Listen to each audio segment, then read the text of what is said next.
My life as a food delivery worker was never exactly peaceful, but that night, everything took a completely unexpected turn. I worked for a small neighborhood restaurant, and my routine was filled with runs between steamy kitchens and the doors of hungry customers.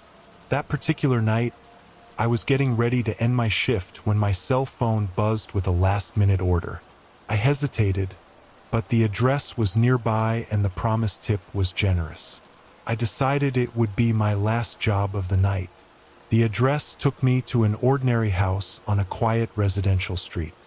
Nothing out of the ordinary except for the dark motorcycle parked next to the entrance, with the keys still in the ignition, as if the owner was ready to leave at any moment. This caught my attention, but I tried not to think much of it. I reached the door and rang the bell. A middle-aged man answered, with a neutral expression that wasn't exactly welcoming, but not threatening either. He took the order, paid with a $50 bill, and closed the door without a word. When I went back to my bike, I couldn't help but glance at the motorcycle again. There was something unsettling about how it was positioned, ready to leave. I shook my head, trying to dismiss the discomfort, and cycled back to the restaurant. The night was colder than usual, and a sharp wind made the leaves whisper in the trees as I rode through the quiet street. My thoughts wandered between the next day's order and the strange feeling the motorcycle had given me, when a sharp engine sound cut through the calm of the night. I looked back and there it was, the same dark motorcycle, now with its headlight cutting through the darkness behind me. My heart raced. Was it a coincidence, or was I being followed? I tried to rationalize that it was just someone going home, just like me. However, with each turn I made, the motorcycle persisted, following my every move with unsettling precision. The tranquility of the night gave way to a cat-and-mouse game through the poorly lit streets of the neighborhood. I decided to test my theory. I sped up, took an unexpected side street, and then ducked into an alley. My heart pounded in my throat as I waited, hidden behind a stack of cardboard boxes. The seconds dragged on. Then, the sound of the engine approached, slowed down, and stopped. I saw the light of the headlight illuminate the entrance to the alley before it went out. It was clear now. I was being hunted. I swallowed hard, my mind racing to find a way out. I couldn't just go back to the street. It was too risky. So, with as much caution as possible, I began to move through the backs of buildings, trying to stay out of sight, my heart hammering every time a branch cracked under my feet. Silence now seemed like my enemy, amplifying every sound I made. Finally, I spotted an exit that led to a main street. With all the courage I could muster, I ran towards the light of the street lamps, breathing a sigh of relief as I saw cars passing and people walking, oblivious to my terror. I didn't stop until I reached the restaurant, trembling and gasping for breath. I reported everything to the manager and together we called the police. The police arrived quickly and took my statement while I tried to control my shaking. They seemed to take the situation seriously, especially when I described the motorcycle and how it was positioned for a quick getaway. As the officers made their notes, the chill of the night seemed to penetrate deeper, and the reality of what could have happened if I hadn't been smart and quick began to haunt me. The police decided to patrol the area, asking me to accompany them to see if I recognized the motorcycle or its driver. Fear mixed with a sense of unreality as I got into the police car, my eyes glued to the dark streets. The silence inside the car was heavy, each of us lost in thought until the radio crackled with an update.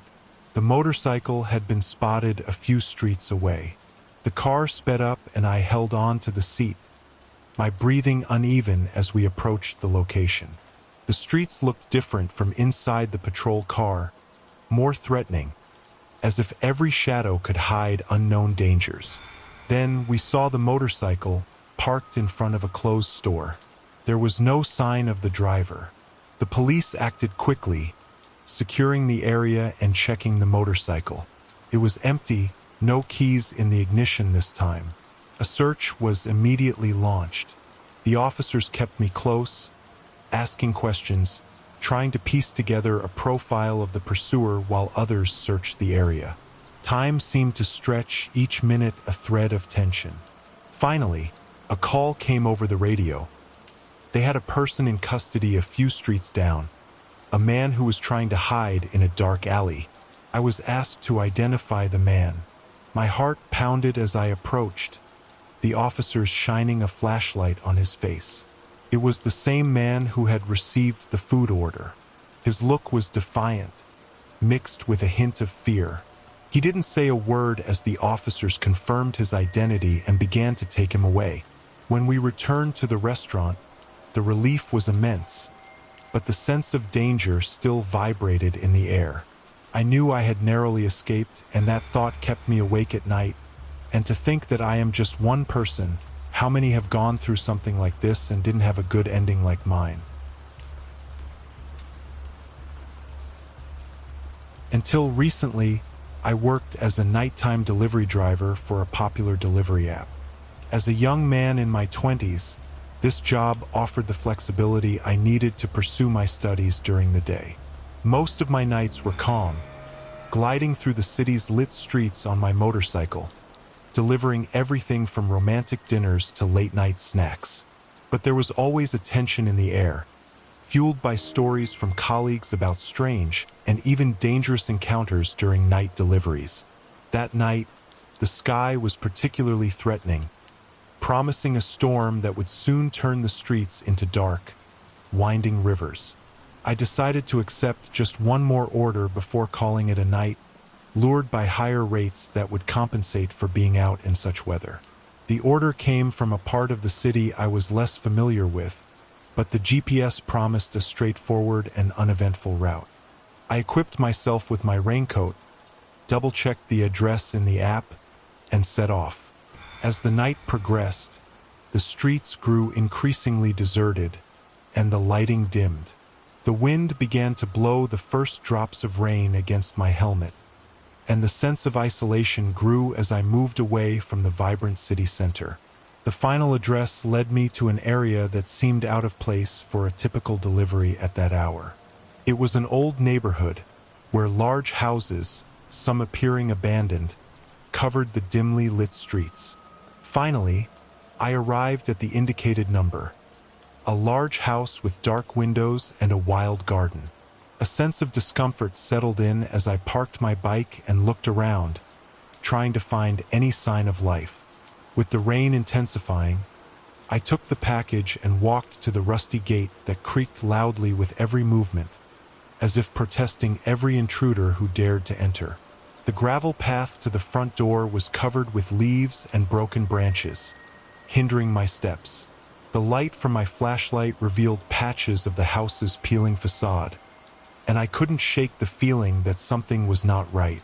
As I reached the porch, the wind blew the door ajar with a long, painful moan, inviting me in. I hesitated, looking around for a sign that someone actually lived there. Nothing. No car, no lights, no movement. All I could hear was the sound of the rain beating against the roof and the whisper of the wind through the twisted trees around. I decided then, against my better judgment, to check if anyone was inside. Maybe someone really needed this delivery, I thought, trying to ignore the growing fear. "Hello?" My voice echoed weak and shaky through the empty walls as I opened the door further. No response, just the sound of the rain growing louder outside. Suddenly, a noise upstairs caught my attention. It sounded like dragging feet, heavy and slow. My heart raced, and every cell in my body screamed for me to leave. But then, thinking about the trouble I might face if I returned with the order, and my curiosity mixed with a need to prove to myself that I could face the fear, pushed me to investigate. I climbed the stairs slowly, each step creaking under my weight. The feeling of being watched grew, and I could almost feel eyes on my back, watching my every move.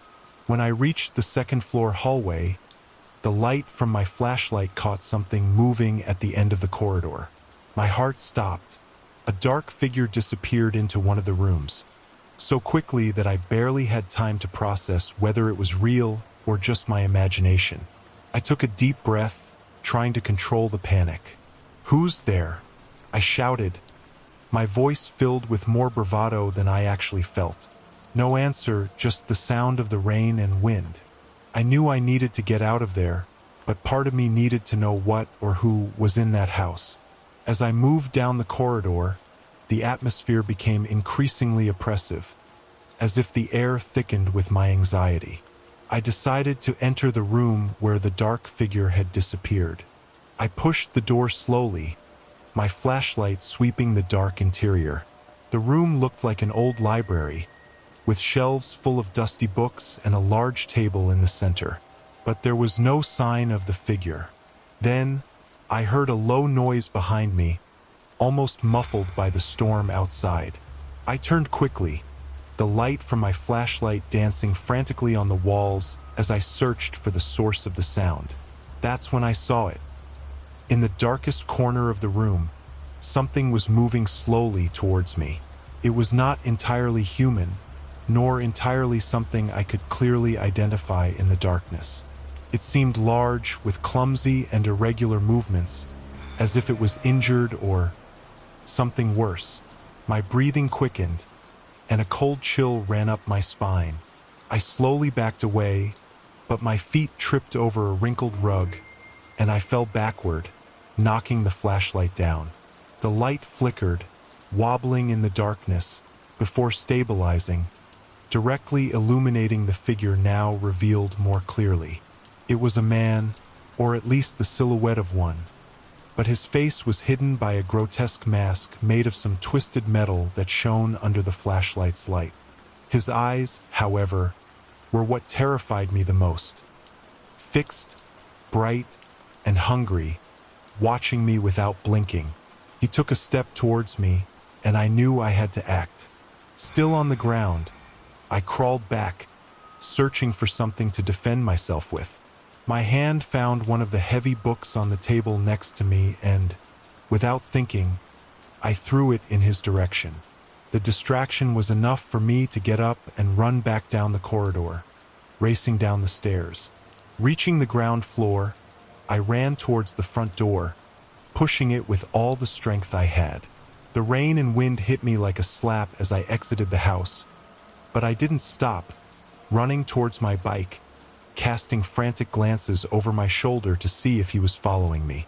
As soon as I mounted the bike, the heavy rain made visibility difficult, but the adrenaline pulsed through me so strongly that each drop seemed insignificant compared to the terror I felt. I sped down the muddy road, the image of that metallic mask and the piercing eyes burning in my mind. I didn't look back until I was sure I had left the neighborhood. Stopping under a streetlight in a busier area of the city, I took a moment to breathe and try to calm my racing heart. The rain still fell, but now less threateningly, more like a cold reminder of the night I had survived. With trembling hands, I took out my cell phone and called the police. I explained the situation with a still faltering voice, giving the address and briefly describing the terror of that abandoned house and the masked figure. The police were incredibly understanding and promised to send a patrol to investigate. I also contacted the delivery app support, alerting them to the fake address and the danger it posed to other delivery drivers. In the days that followed, I stayed away from night deliveries, still shaken by the experience. The police contacted me a few days later to inform me that they had investigated the house and found several signs of recent occupation, but no presence at the time of the inspection. The mask I described was not found, which only added more mystery to the situation. My colleagues think I made up this story to scare them, and I wish that were really the reason. It was one of those muggy summer nights where the heat seemed to linger even after the sun had set, leaving the city in a sort of stupor. I was finishing my shift as a delivery driver when an alert for an extra order popped up on my cell phone. The offer was tempting, almost double what I usually earned for a delivery. I needed the extra money, so without hesitation, I accepted the order. The location was in a distant neighborhood, the kind that doesn't appear often in the app. I knew the well-lit and busy streets of downtown well, but this place was different. There was something almost spectral about the poorly lit streets and the houses that seemed to swallow whatever little light was left. It was past midnight when I parked my motorcycle in front of the provided address. The house was at the end of a long, winding street, nestled in an area covered by dense vegetation that seemed untouched by man for years. The few street lamps there flickered with lazy uncertainty, as if they were about to give in to the darkness. I took a deep breath, trying to dispel the anxiety that was beginning to form in my chest. I knew this was just another delivery, but the silence was so heavy that it seemed to carry with it a veiled threat. I walked up to the front door, noticing that the house seemed uninhabited, or at least neglected, with dusty windows and a door that creaked ominously with any breeze. Before I could ring the bell, the door abruptly opened. A tall, thin figure appeared, shadowed by the weak light coming from inside the house. The man, dressed carelessly, smiled in a way that didn't reach his eyes. "Finally!" he exclaimed with a voice as rough as the door through which he appeared. "Come in. We've been waiting for you." The invitation to enter didn't feel friendly, but rather like a disguised command.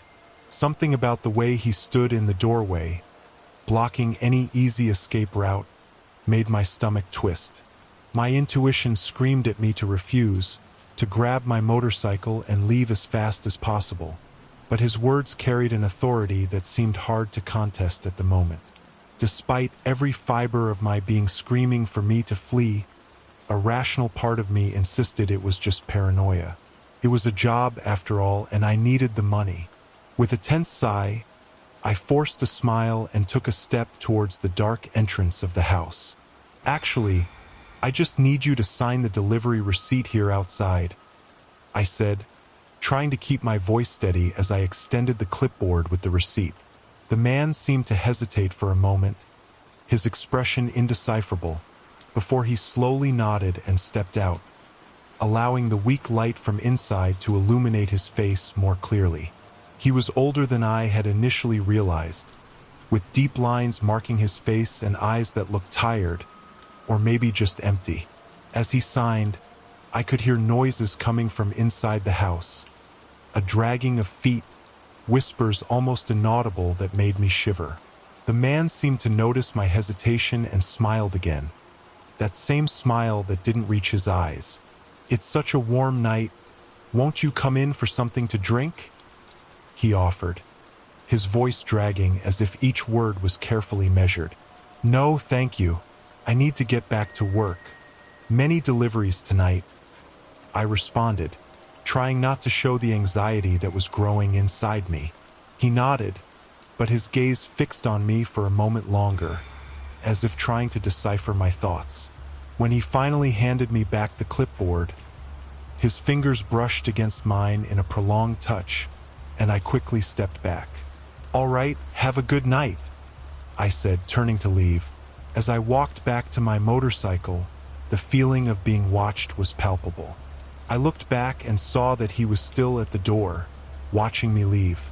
I quickened my pace, wishing only to put as much distance as possible between me and that house. I was almost at my motorcycle when I heard the sound, a muffled scream, coming from the direction of the house. It was sharp, desperate. For a moment, I was paralyzed, my heart racing wildly in my chest. The instinct to help violently clashed with fear and the need for self-preservation. I decided that I couldn't just ignore the scream. Moved by a mix of fear and responsibility, I turned and ran back towards the house, my heavy breathing echoing in the quiet of the night. Reaching the door, I hesitated. The silence that now dominated was almost as disturbing as the scream I had heard. I swallowed hard, trying to control the tremor in my hands, and knocked on the door. There was no response. I knocked again, harder this time, and the door slowly opened with a moan, as if inviting me inside. "Hello? Is anyone there?" My voice came out weaker than I would have liked. No response. I pushed the door further open, and a blast of cold air hit me, sending shivers down my skin. The light in the hallway was off, leaving only the shadows to guide me. The air inside the house felt stagnant, heavy with a metallic smell I soon recognized as blood. I cautiously stepped inside, my heart pounding against my chest like a drum of war. The hallway led to a living room, where the only light came from a television on, casting flickering images on the walls. That's when I saw him. The man who had greeted me was now lying on the floor, a trail of blood running from his head. My first impulse was to run to him to check his condition, but something in the air made me stop. The atmosphere seemed charged with an invisible threat, and I knew, instinctively, that I was not alone. Looking around, I noticed movement in the shadows at a distance, as if someone or something was dodging my view. "Who's there?" I called out, my voice now firm despite the fear that froze me. No response, just the sound of something dragging slowly in my direction. I stepped back, my gaze fixed on the shadows that now seemed to stir. Then, from the darkness, a figure emerged. It was a woman, or at least the silhouette of one. Her eyes shone with an unnatural light, and her movements were erratic, uncoordinated, as if she was struggling to control her own body.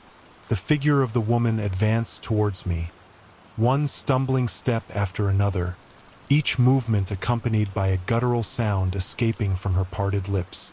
In her hand, she held something that glistened under the weak glow of the television, a knife.